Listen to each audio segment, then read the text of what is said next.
Consumer confidence. This is one of the original leading indicators ever since Wesley Mitchell and Arthur Burns, two great GI generation economists, first started talking about this back in the mid-50s. But you can see here, just generally, I think you can see why it's called the leading indicator. I mean, this thing kind of peaks and falls before every recession, kind of behaves well, and you can see we're right up here. Not quite, well, we don't know if that's peaking yet, right? We don't know. It's kind of wobbling there a little bit. We don't know what's going to happen. But this is why we call it a leading indicator. But what I want to do is take a look at something, two interesting takes on consumer confidence to give you a little bit more up-close look at what's really leading and what isn't, and what's sort of interesting about this index. All right. So take a look at this. What this does is actually divide the index. They have two questions. Do you think your present situation is good, or do you more positive about your expectations about the future? Now this is kind of interesting because expectations do not change very much.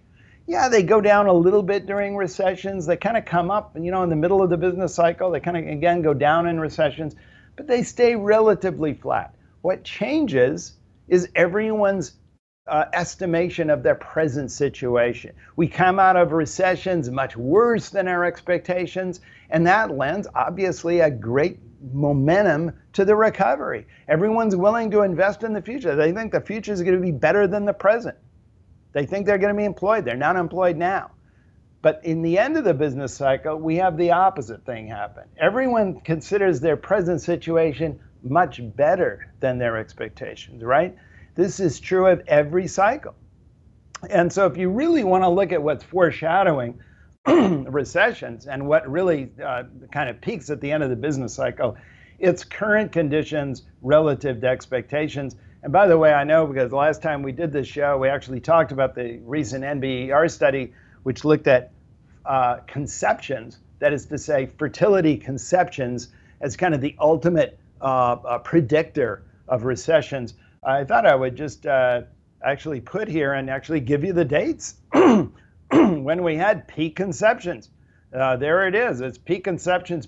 So as you see, peak conceptions, that is to say, this is going back, 9-point-something months from the birth record. They've got really accurate ways to do this. You can see kind of, it's arguably, I think, on the 2001 recession, you can see that was a pretty good call. I think on these others, I'm not totally convinced that it was a better call that you could have gotten from just looking at present situation consumer confidence. But there you have it. And by the way, if you just subtract expectations minus present situation, this is how the business cycle looks. And I've titled this chart, Every Business Cycle Looks the Same. I mean, isn't that amazing? Sometimes we think, everything's random, history never repeats. Wow. This looks like repetition to me. Look at that. Just wham, wham, wham, wham. There it is.